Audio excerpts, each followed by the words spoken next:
सभी विद्यार्थियों को नमस्कार। अपने इस YouTube चैनल पर आपका स्वागत है एवं अभिनंदन। हाँ, तो विद्यार्थियों, आज हम संस्कृत व्याकरण के अंतर्गत एक जो कथा हमें दी गई है वो कर्म रहित है। हमें इस कथा को कर्म पूर्वक संयोजित करना है। तो आज हम देखेंगे कि किस प्रकार से एक बोर्ड परीक्षा में पूछे जाने वाले जो एक घटनाक्रम होता है उसको कर्म पूर्वक किस प्रकार से संयोजित करते हैं वो देखने जा रहे हैं। तो शुरू करते हैं विद्यार्थियों आज का वीडियो।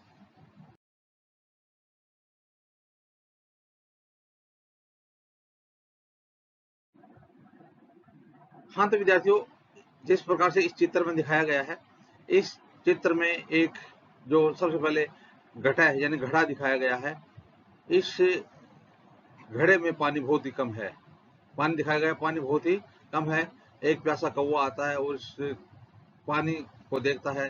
पानी कम होने के कारण वह पास में जो पड़े हुए पत्थर हैं उन पत्थरों को उस घड़े में डालता है। जैसे ही कौवा पत्थरों को घड़े में डालता है, पानी ऊपर आ जाता है और कौवा आराम से अपनी प्यास बुझाता है और वहां से उड़ जाता है। तो इस प्रकार से इस कथा को हम यदि जो असंयोजित वाक्य हैं या कर्म रहित वाक्य हैं उनको संयोजित किस प्रकार से करेंगे वो देखने जा रहे हैं। हाँ, तो विद्यार्थियों, अब देखते हैं जो कथा के वाक्य हैं वो कर्म रहित हैं। जिस प्रकार से पहला वाक्य है, स वने एकम घटम अपश्यत। स माने उसने, वने माने मन में, एकम माने एक, घटम घड़े को, अपश्यत देखा। उसने वन में एक घड़े को देखा। स पाषाण खंडानि घटे अक्षिप्त जलम च उपर्याक्तम। स उसने पाषाण खंडानि पत्थर के टुकड़े घटे घड़े में अक्षिप्त डाले। उसने पत्थर के टुकड़े घड़े में डाले। जलम च उपर्यागतम और जल ऊपर आ गया। उसने यानी कौवे ने पत्थर के टुकड़े घड़े में डाले और पानी ऊपर आ गया। एक पिपासित काकः आसित। एक पिपासित प्यासा काकः कौवा आसित था। एक प्यासा कौवा था। जलम पीतवा काकः ततः एगच्छत्। जलम पीतवा जल पी करके काकः कौवा तथा उस स्थान से चला गया। जल पी करके कौवा वहां से चला गया। घटे जलम अल्पम आसित। घटे घड़े में जलम पानी अल्पम कम आसित था। घड़े में पानी कम था। तस्य मस्तिष्के एक विचार है समागत है। तस्य मस्तिष्क उसके दिमाग में, तस्य मस्तिष्के उसके दिमाग में एक विचार है समागत है विचार आया। उसके दिमाग में एक विचार आया। तो इस प्रकार से ये वाक्य ये असंयोजित हैं। तो सबसे पहले कौन सा वाक्य होना चाहिए? तो सबसे पहले वाक्य होना चाहिए कौन सा? एक है। सबसे पहले आएगा एक है पिपासित काका आसित एक प्यासा कौवा था। और दूसरा आना कौन सा आना चाहिए? दूसरा आना चाहिए स वने एकम घटम अपश्यत। उसने वन में एक घड़े को देखा। पहले एक कौवा था, दूसरी बात उसने एक वन में एक घड़े को देखा। और तीसरा वाक्य आना चाहिए घटे जलम अल्पम आसित। घड़े में पानी कम था। यानी घड़ा, वन में एक कौवा था, उसने एक घड़े को देखा, घड़े में पानी कम था। चौथा वाक्य हो जाएगा तस्य मस्तिष्क एक है विचार है समागत है।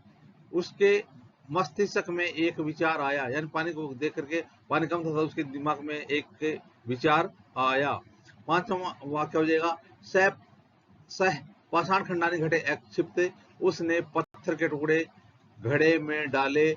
जलम च उपरियागतम और पानी ऊपर आ गया। उसने पत्थर के टुकड़े थे वो घड़े में डाले और पानी ऊपर आ गया। पांचवा वाक्य हो गया। अब छठा वाक्य कौन सा होना चाहिए? जलम पीतवा काकः है ततः अगच्छत्। पानी पी करके कौवा वहां से चला गया। तो वाक्य रचना यदि हम क्रम से देखें तो इस प्रकार बनेगी। सबसे पहले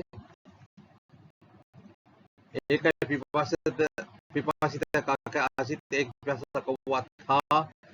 स वने एकम घटम अपश्यत। उसने वन में एक घड़ा देखा। घटे जलम अल्पम आसित। घड़े में पानी कम था। तस्य मस्तिष्क एक विचार है समागत है। उसके मस्तिष्क में एक विचार आया। तस्य पाषाण खंडानी घटे एक क्षिप्त। उसने पत्थर के टुकड़े घड़े में डाले। जलम च उपरियागतम और जल ऊपर आ गया। उसने पत्थर के टुकड़े घड़े में डाले, पानी ऊपर आ गया। जलम पीतवा काकः तथा अगच्छत्।